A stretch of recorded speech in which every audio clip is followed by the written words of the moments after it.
안녕하세요. 파산관제인 홍현필 변호사입니다. 예, 오늘은 법인 파산 제4장 파산선고와 그 효과, 제1절이 파산선고, 제2절 파산선고 후의 후속조치, 제3절 파산선고 효과, 제4절 동시폐지, 제5절 파산선고에 대한 불복. 그래서 선고, 후속조치, 효과, 동시폐지, 불복, 이거에 대해서 한번 쭉 알아보겠습니다. 먼저 파산선고의 내용은 파산선고는 결정으로 채무자에게 파산선고를 한다는 취지를 선언하는 겁니다. 채무자에 대해 파산을 선고한다. 결정 이후에는 채무자의 개요, 지급불능 또는 부채 초과에 이르게 된 경위 등을 기재하고 결정문에는 파산선고의 연월일뿐만 아니라 시각까지 기재합니다. 310조에 있어요. 이것은 파산선고가 그 결정이 확정을 기다리지 않고 선고를 한 때부터 효력이 생기므로 그 시점을 정확하게 결정문에 이제 나타내는 겁니다. 파산 선고와 동시에 하여야 하는 결정은 간이 파산 결정을 합니다. 파산재단에 속하는 재산액이 5억 원 미만이라고 인정되는 때에는 법원은 파산 선고와 동시에 간이 파산의 결정을 하여야 한다. 법 제549조 제1항.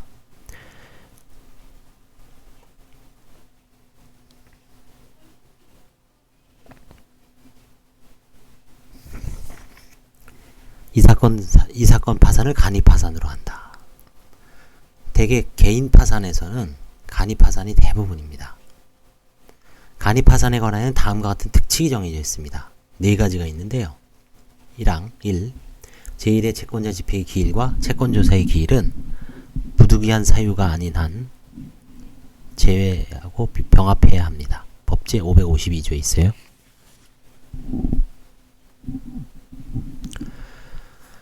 그 다음에 둘째, 감사위원을 두지 아니한다. 법 제553조에 있습니다. 3. 제1의 채권자 집행의 결의와 채권조사 및 계산보고를 위한 채권자 집행의 결의를 제외하고는 법원의 결정으로 채권자 집행의 결의에 가름합니다. 554조에 있습니다. 4. 배당은 1회로 하며 최후의 배당에 관한 규정에 의한다. 다만 추가 배당을 할 수는 있습니다. 555조에. 구파산법에 의하면 소파산, 현행법이 간이파산에 해당합니다. 소파산 절차에 관한 공고는 관보에 게재해야 하고 구파산법 제338조에 있었습니다. 일간신문에 게재할 필요가 없었으므로 실무상 공고료 절감을 위하여 파산 절차 중에도 파산재단에 속하는 재산액이 소파산의 요건에 해당하는 사실을 발견한 때에는 소파산의 결정을 하여 왔다. 그러나 현행법은 간이파산의 결정을 하지 않더라도 관보의 게재 또는 정자통신 매체를 이용한 공고를 이용할 수 있으므로 실무상 공고료 절감을 위하여 간이파산 결정을 할 필요성은 없어졌다. 그래서 주로 개인 파산에서 이제 간이파산으로 이제 하고 있습니다. 파산관제인 선임. 파산선고 동시에 파산관제인을 선임하는 경우 파산선고 결정문에 취지를 기재합니다. 2008년경부터 서울중앙법원, 지금 회생법원이죠. 임기제 도입했습니다. 법원의 파산관제인 선임 권한에 임기 설정권이 포함되어 있다고 보아 임기 종기를 파산 선고일로부터 2년 후 최초로 도래하는 6월 말일 또는 11월 말일로 정하여 파산관제인 임기가 2년 정도 되도록 정하고 있습니다. 각주에 뭐라고 나오냐면 임기 종료 시 원칙적으로 새로운 파산관제인을 선임할 수 있도록 함으로써 파산관제업에 태만한 파산관제인을 개임할 수 있게 함과 아울러 임기 종료 전 파산 절차 종료를 독려함으로써 파산 절차의 장기화 방지를 도모하고 있다고 합니다. 파산관제인 임기는 파산선고 결정문과 파산관제인 선임증에 명시하고 있습니다. 실무상 파산관제 업무의 편의를 위하여 결정문 등에는 파산관제인이 주소 대신 사무소 소재지만 기재합니다. 결정문은 변호사 땡땡땡 가로 열고 이제 서울시 서초구 몇 번지를 파산관제인으로 선임한다. 파산관제인 임기를 몇 년 몇 일까지로 한다. 채권신고기간 결정. 제1의 채권자 집행기일, 채권조사기일 결정. 채권신고기간은 파산선고를 한 날로부터 2주 이상 3개월 이하. 제1의 채권자 집행의 기일은 파산선고를 한 날로부터 4개월 이내. 채권조사의 기일은 채권신고기간이 말일로부터 1주 이상 1개월 이하의 기간 내에 정하여야 하고 법 제312조 제1항에 나와 있습니다. 제1의 채권자 집행의 기일과 채권조사의 기일은 병합할 수 있다. 그 기간과 기일에 관한 규정은 훈시 규정입니다.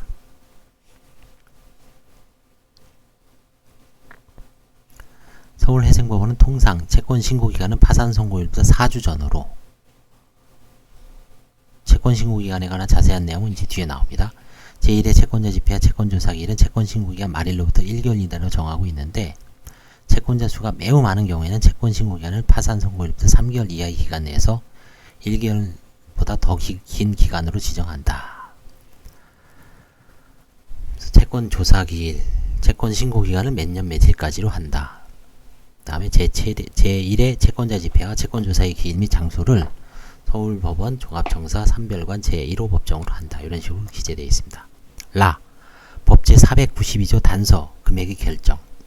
파산관제인이 법제 492조 제7호 내지 15호에 해당하는 행위 중 가액이 1천만원 미만으로서 법원이 정하는 금액 이상인 행위를 한 때에는, 그러니까 1천만원 미만으로서 법원이 정하는 금액 이상인 행위를 하는 때는 법원의 허가를 받아야 된다. 파산관제인이 관제 업무를 신속하게 처리할 수 있도록 하기 위해 서울회생법원은 실무상 여기서 말하는 법원이 정하는 금액을 선고와 동시에 300만원으로 정하고 있습니다. 300만원으로 한다.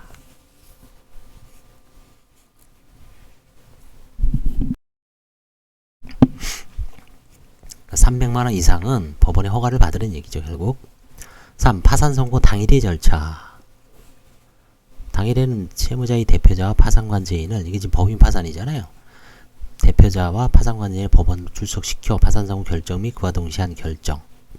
이건 이제 구두로 알려주고요. 채무자의 대표에게는 법원이 필요하다고 이제 구인할 수 있고, 파산관제인 요청에 의하여 파산에 관하여 필요한 설명을 하여야 하며, 일정한 경우 처벌받을 수 있음을 알리면서 파산관제인 관제 업무에 적극 협조할 것을 당부하고 있습니다. 또 서울회생법원은 채무자의 대표자로부터 1. 파산 신청서 및 보정서에 기재된 내용이 진실하고 신청 대행에서 법제 650조 내지 653조, 658조의 처벌 규정에 관한 규정을 들었으며, 3. 향후 파산관제인 업무 수행에 적극 협조하고, 4. 제1의 채권자 집회에 출석하겠다는 내용이 기재된 서약서에 서명을 받고 안내문을 교부하고 있습니다. 이제 선임증 교부하고요, 원본. 다음에 사무소동 현장을 방문하여 파산재단에 속하는 재산의 점유 관리에 착수할 것을 권고하고 있습니다. 파산관제인은 선고 당일 사용인감을 만들어 법원에 신고하고, 파산관제인이 인감에는 채무자의 상호와 파산관제인의 직위가 반드시 기재되어야 한다. 파산관제인이 인감의 직위를 대표이사로 표시하면 안된다. 파산관제인이 파산재단에 속하는 재산에 관한 채무자의 관리 처분권이 이전받게 되지만 파산재단과 무관한 사항에 관해서는 대표자가 아니기 때문이다. 그래서 점유 착수를 하고요.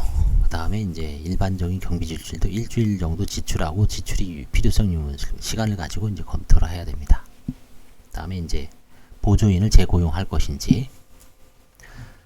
제2절 파산 선고의 후속 조치. 법원은 파산 선고를 이제 공고가 있습니다. 법원은 파산 선고를 한 때는 즉시 결정문의 주문, 파산관제인 성명과 사무소, 채권 신고 기간 및 제1의 채권자 집회의 기일, 채권 조사의 기일, 파산 선고를 받은 채무자와 파산재단에 속하는 재산의 소유자는 파산 선고를 받은 채무자에게 변제를 하거나 재산을 교부하여서는 아니 된다는 뜻의 명령. 파산 선고를 받은 채무자와 파산재단에 속하는 재산의 소유자에 대하여 채무를 부담하고 있다는 것, 재산을 소지하고 있다는 것, 소지자가 별채권을 가지고 있는 때는 그 채권을 가지고 있다는 것을 일정한 기간 안에 파산관제인에게 이제 신고해야 한다는 뜻의 명령을 공고합니다. 313조 제1항. 위 사항은 간부회의 개재 또는 대법원 규칙이 정하는 방법에 의하여 공고하여야 한다. 그래서 서울회생법원 사이트에 들어가 보시면 그 공고란이 있습니다. 모든 뭐 개인 파산도 있고요, 법인 파산도 있고, 법인 회생, 일반 회생, 개인 회생 다 공고가 되어 있습니다. 그거를 유심히 보시면 지금 말씀드리는 내용에 대해서 쭉 공고를 하고 있습니다.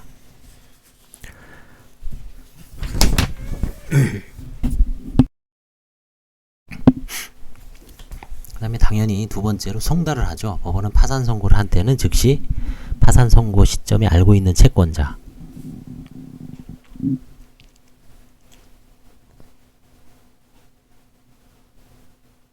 다음에 채무자 및 재산 소지자, 파산 재단에 속하는 재산의 소유자에게 공고해야 하는 사항을 기재한 서면을 송달하여야 한다. 송달하고 있습니다. 313조 제2항. 여기서 말하는 채권자는 파산 채권자 뿐만 아니라 재단 채권자, 별채권자, 한치권자 모두 포함됩니다. 실무상 재단 채권자인 명백한 조세 채권자 등에 대해서는 재단 채권의 행사에 관한 별도의 통지서를 법인 파산에선 발송하고 있습니다.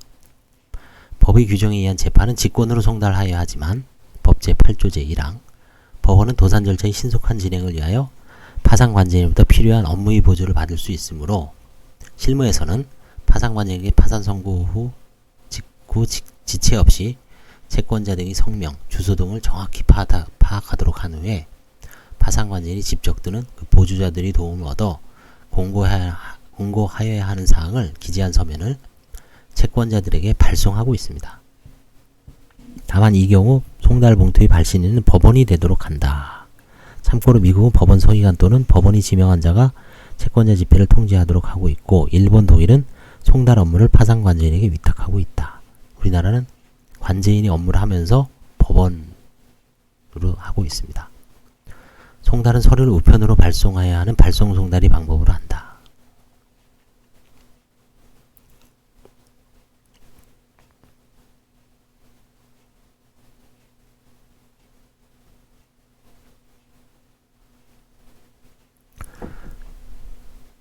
이때 채권자 등에 대한 통지서 외에 파산채권신고서 양식, 파산채권신고에 관한 주의사항을 동봉한다. 외국인에게는 국제우편을 이용하여 영문으로 작성된 통지서를 발송한다. 송달한다. 3. 기타 통지. 가항.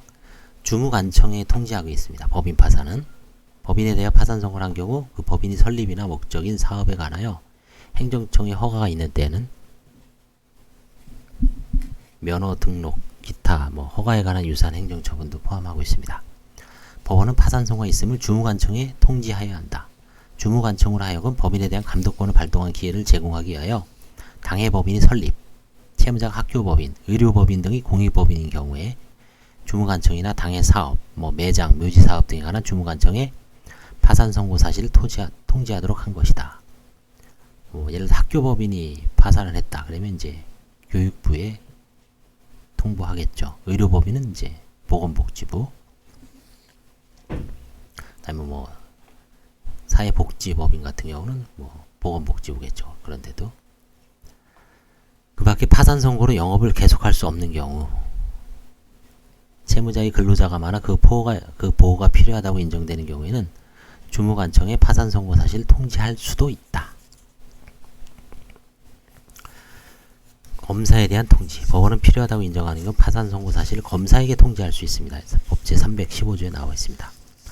이는 사기 파산죄 등 파산 범죄에 관한 수사의 단서를 제공하기 위하여 필요하다고 인정되는 경우에는 검사에게도 파산 선고 사실을 통지할 수 있도록 한 것인데 특별한 사정이 없는 한 파산 선고 시 검사에 대한 통지는 생략하여도 무방할 것이다.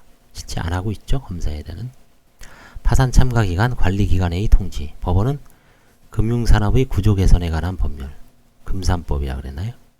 금융산업의 구조 개선에 관한 법률 제2조 제1호 소정의 금융기관에 파산 선고를 한 경우에는 법 제313조 제1항 각호의 사항을 적은 서면을 파산 참가 기관인 예금보험공사 또는 금융감독원에 송달하여야 한다. 그 다음에 이제 농협은 농협협동조합의 구조 개선에 관한 법률에 의해서 농업협동조합 중앙회, 수협은 수산업협동조합 중앙회, 산림조합도 마찬가지로 산림조합 중앙회에 통보를 합니다. 그 다음에 이제 가장 중요한 게 파산 등기 등록의 촉탁입니다.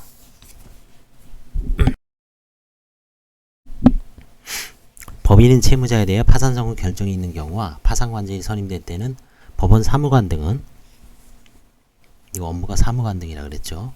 법원이 아닙니다. 사무관 등은 구파산법은 법원이었는데요. 지금 새로운 통합도산법은 법원 사무관 등은 직권으로 지체 없이 촉탁서에 결정서의 등본 또는 초본 등 관련서를 첨부하여 채무자의 각 사무소 및 영업소의 소재지 등기소에 파산 선고에 따른 등기 및 파산관제인 선임에 따른 등기를 촉탁하고 있습니다.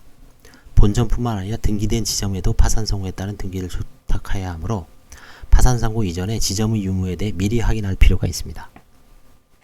만약 채무자의 지점 소재지의 등기소에 파산 등기를 촉탁하지 않았다면 파산 선고가 기재되지 않은 지점의 법인 등기부가 발행하게 되어 종전 대표자가 아직도 자신에게 관리처분권이 남아있는 것처럼 행세할 수도 있습니다. 그래서 이거 되게 법인 파산에서는 중요한 것 같습니다. 본점, 지점 모두 통지 안 되는 거예요.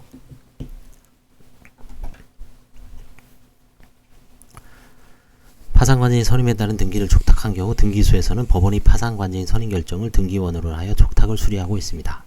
파산관제인 선임이 등기에는 파산관제인 성명 또는 명칭과 주된 사무소, 주소 또는 사무소를 기재해야 되는데 이 경우 파산관제인이 주민등록상 주소가 아닌 사무소의 소재지를 등기하죠. 당연하겠죠. 파산관제인이 사무소 주소를 등기하는 경우에는 파산관제인으로부터 사업자 등록증을 제출받아야 한다. 파산관제인들은 다 사업자 등록이 있죠. 변호사들은. 파산관제인에 대한 등기를 촉탁함에 있어서 파산관제인 성명, 주민등록번호, 주소 등을 기재해야 하고 그 촉탁서에는 결정서의 등본, 관제인의 성명, 주민번호, 주소 등을 증명할 수 있는 자료를 첨부해야 한다. 이게 등기 사무 처리 지침입니다. 이때 파산관제인의 주소로 파산관제인의 주민등록상 주소를 기재해야 한다고 볼 수 있으나 실무상 주식회사의 대표자나 회사행정처의 관리인과 달리 법인 파산 사건의 파산관제인은 여러 채무자를 동시에 관리하고 있어 효율적인 우편물 관리를 위해 사무소 소재지로 기재할 필요가 있는 점들을 고려하여 파산관제인 사무소 소재지로 등기가 이루어지고 있다. 사업자 등록증은 파산관제인이 사무소 소재지를 증명할 수 있는 자료로 촉탁서에 첨부한다. 이제 파산관제인이 그 주민등록상 주소지는 큰 의미는 없습니다. 기재만 하고 있는 것 같습니다. 모든 것은 사무소 소재지 중심으로 이루어져야 하고 있습니다. 파산관제인 인감신고는 개인 파산관제에도 마찬가지입니다. 선고와 동시에 인감을 신고를 합니다. 대신 그건 개인 인감은 아니고요.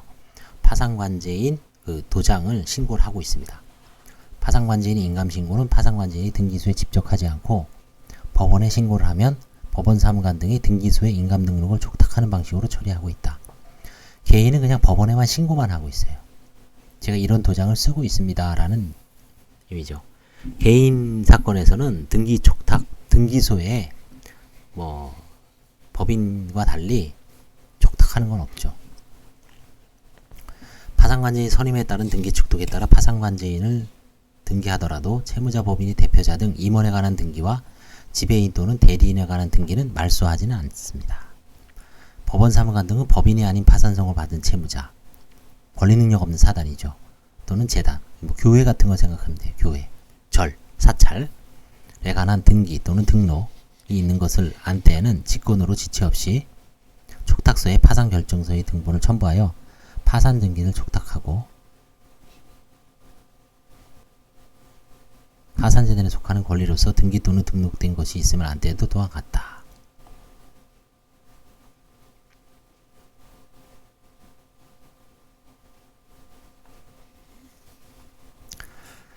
그래서 부동산, 선박, 공장재단, 자동차, 공업소유권, 강화권 이런 거 다 저기다 촉탁을 하고 있습니다.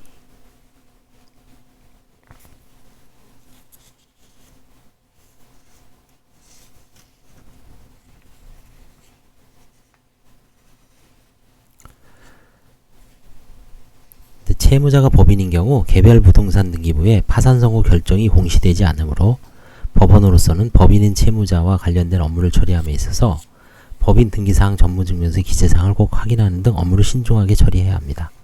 즉 파산 선고에 의하여 파산 채권자의 개별적인 권리 행사가 금지되므로 파산 선고 이후 파산 채권에 기하여 법인인 채무자의 재산에 대한 강제 집행 가압류 가처분 신청이 있는 경우 집행법원은 그 신청을 각하하지만 개별 부동산 등기부에 파산 선고 결정이 공시되지 않게 된 결과 이를 간과할 염려가 있으므로 주의를 요합니다. 그래서 법인은 법인 등기부에 파산 선고 사실을 촉탁을 하고요.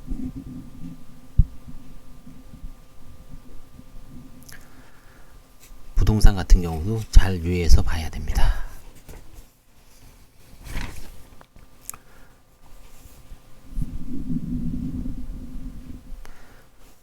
채신관서 등의 우편물 등 배달 촉탁. 법원은 채신관서 운송이 그 밖의 이사에 대하여 채무자에게 보내는 우편물, 전보, 그 밖의 운송물을 파산관제인에게 배달할 것을 촉탁할 수 있다. 개인 파산에서는 2020년 1월부터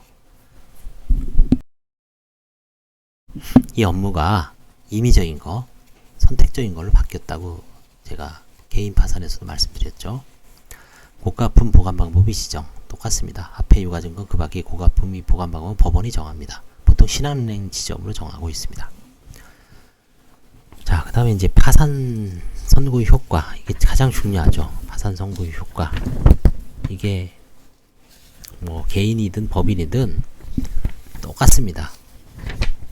이거는 아주 이 법인에 있는 내용을 그대로 개인 파산에서도 아마 그대로 차용해서 적었기 때문에 사실 얼마 전에 개인 파산에서도 제가 했는데 좀 다시 복습하는 의미에서 워낙 중요해 갖고 이건 뭐 해도 끝이 없죠. 이거는 아주 중요한 내용이기 때문에 다시 한번 해보겠습니다.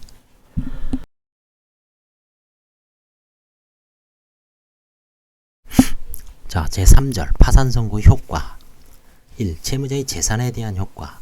파산재단이 성립이 됩니다. 파산선고에 의하여 채무자가 파산선고 당시에 가진 국내외의 모든 재산은 파산재단을 구성합니다. 법 제382조 제1항. 그리고 이후의 파산 절차는 파산재단에 속하는 재산을 대상으로 이루어집니다.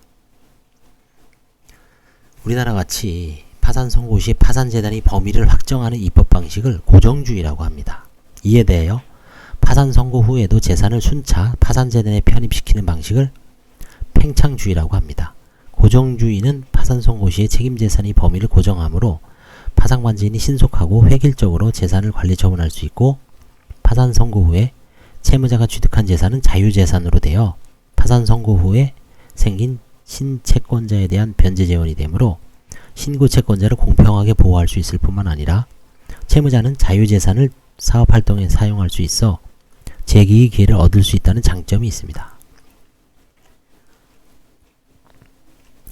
법인 파산에서는 파산으로 채무자인 법인이 해산하고 그 활동이 종료되기 때문에 고정주의와 팽창주의를 구별하는 의의가 적기는 하지만 파산관제인이 선고 이후에도 일정 기간 사업을 계속하는 경우 그로 인해 발생한 수익은 파산재단에 속하는 재산에서 파생하는 재산으로 파산재단에 속하는 것으로 해석된다는 점을 생각하면 팽창주의적인 요소가 전혀 없다고 할 수는 없다.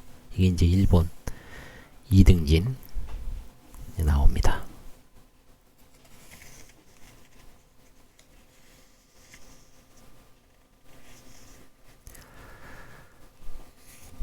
여기서 파산재단에 속하는 재산이란 파산 선고 당시에 채무자에 속한 적극재산으로서 압류가 가능한 것을 말합니다.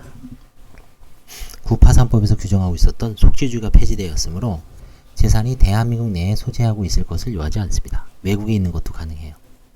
개인인 채무자에 대한 파산사건에서 압류금지재산, 면제재산, 채무자가 파산 선고 후에 새로이 취득한 이른바 신득재산, 압류재산, 면제재산, 신득재산은 파산재단에 속하지 않는 재산으로서 자유재산이라고 했죠.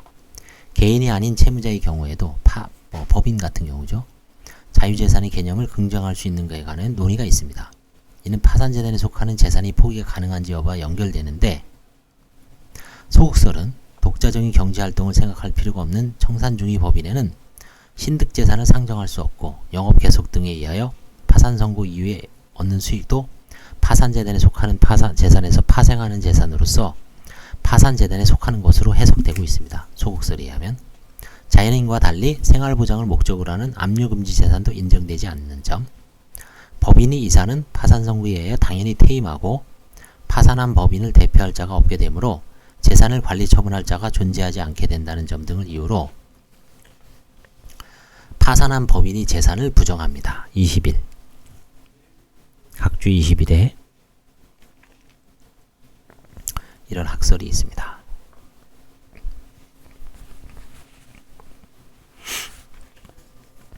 이에 대하여 적극설은 그러니까 자유재산, 신득재산을 인정하는 설이죠. 법이 명문으로 파산재단에 속하는 재산이 포기를 인정하는 점. 법 제492조 제12호. 파산관제인이 파산재단에서 포기한 재산의 관리는 채무자의 신청에 의하여 청산인을 선임하거나 퇴임한 이사가 청산인 선임까지 사이에 응급조치를 취하면 해결된다는 점 등을 이유로 파산재단에 속하는 재산이 포기로 인한 자유재산을 긍정한다.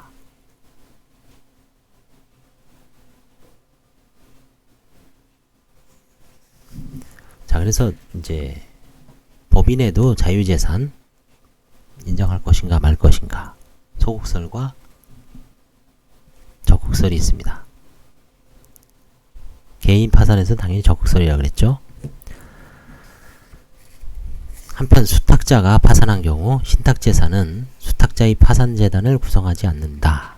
이와 같은 취지에서 자산유동화에 관한 법률상 자산관리자가 위탁관리하는 유동화 자산은 자산관리자의 파산재단을 구성하지 아니하고 한국주택금융공사법상 한국주택금융공사가 구분관리하는 주택저당채권이나 한국주택금융공사로부터 주택저당채권의 관리, 운용 및 처분에 관한 업무를 위탁받은 채권관리자가 위탁을 받아 관리하는 주택저당채권은 한국주택공사 내지 채권관리자의 파산재단을 구성하지 아니하며 기업구조조정투자회사법상 자산관리회사가 위탁받은 재산은 자산관리회사의 파산재단을 구성하지 아니한다. 이렇게 다 분리해놨습니다.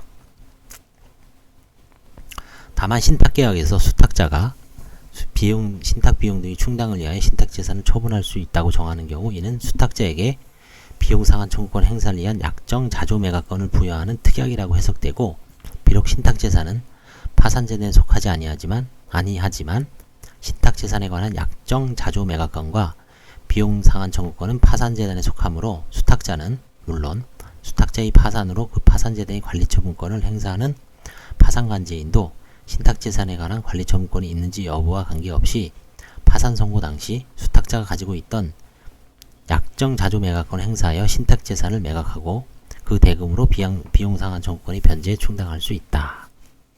이게 지금 대법원 판결입니다.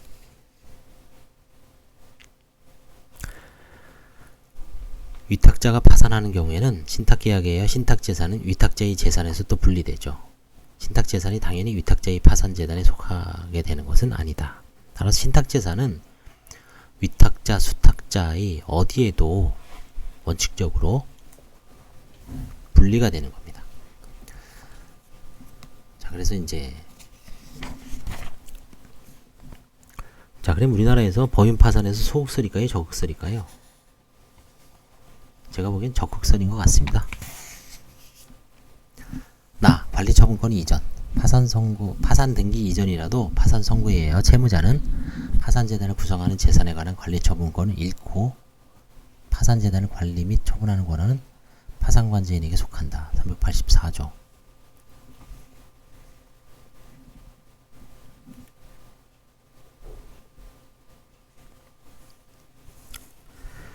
대법원 판결이 있는데요. 이걸 한번 읽어볼까요? 신용협동조합의 대출에 관한 대표자의 대표권이 제한되는 경우 그 요건을 갖추지 못한 채 무권대표 행위에 의하여 조합원에 대한 대출이 이루어졌다고 하더라도 나중에 그 요건이 갖추어진 뒤 신용협동조합이 대출계약을 추인하면 그 계약은 유효하게 되는 것인데 신협이 파산한 경우 파산대리 존속 귀속 내용에 관하여 변경을 야기하는 일체의 행위를 할 수 있는 관리처분권은 파산관제에게 전속하고 반면 파산한 신협의 기관은 파산재단의 관리처분권 자체를 상실하게 되므로 이와 같은 무권대표행위 추인권도 역시 특별한 사정이 없는 한 파산관제인만이 행사할 수 있다고 보아야 한다. 이게 이제 대법원 판결입니다. 그래서 관리 및 처분권, 거기에 이제 부수적인 추인권 이런 것도 파산관제인이 전속적인 권리가 되겠습니다. 따라서 파산 선고를 받은 채무자가 파산 선고 후 파산재단에 속하는 재산에 관하여 한 법률행위는 상대방이 선의 악의를 불문하고 파산 채권자에게 대항할 수 없다. 이게 법 329조 제1항에 나오죠. 자, 근데 여기서 파산관제인에게 대항할 수 없다는 것은 개인 파산에서 제가 얘기했죠. 파산관제인에게 결국 대항할 수 없는 거라고. 그래서 파산관제인과 파산 채권자는 파산 절차 중에 그 법률행위가 무효라고 주장할 수 있고, 그죠? 파산관제인과 파산채권자는 요 대항할 수 없다라고 했으니까 유리하게 주장할 수 있습니다. 아, 이게 좀 파산재단에 불리하면 무효야. 반대로 이를 추인할 수도 있습니다. 인정하고 뭐 대가를 받는다든지.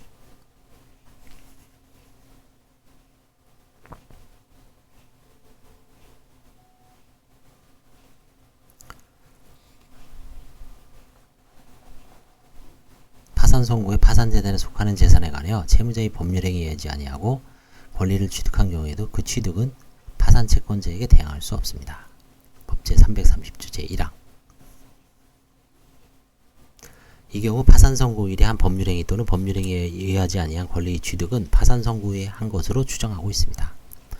한편 부동산 또는 선박에 관하여 파산선고 전에 생긴 채무이행으로 파산선고 후에 한 등기 또는 가등기는 파산채권자에게 대항할 수 없지만 등기 권리자가 파산선고의 사실을 알지 못하고 한 등기에 관하여는 그러지 아니하다. 법제 331조 제1항. 권리 설정 이전 또는 변경에 관한 등기, 등록 또는 가등기 경우도 마찬가지다. 파산 선고 후 그 사실을 알지 못하고 채무자에게 한 변제는 이로써 파산채권자에게 대항할 수 있으나 파산 선고 후에 그 사실을 알고 채무자에게 한 변제는 파산재단이 받은 이익의 한도에서만 파산채권자에게 대항할 수 있다. 332조 제2항에 있습니다.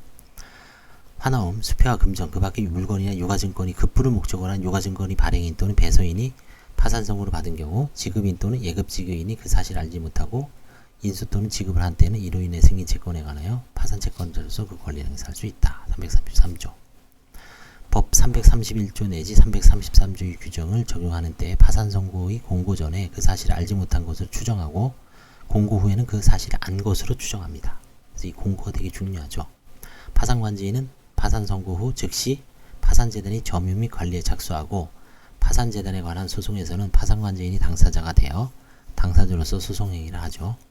그러나 파산재단에 속하는 재산의 소유권은 여전히 채무자에게 있고 소유권은 채무자에게 있는 겁니다. 채무자는 자유재산에 대한 관리처분권을 그대로 보유할 수 있을 뿐 아니라 파산 절차에 관한 재판에 대하여 즉시 항고할 수도 있고 파산재단에 관한 소송 이외의 소송, 예컨대 채무자 주청전이 무효 확인인 소에 관해서는 당사자의 지위를 잃지 않는다. 다항, 기존의 법률관계에 대한 효과. 파산이 선고됨으로써 기존의 법률관계에 중대한 변화가 생길 수 있다. 나중에 여긴 자세하게 나옵니다.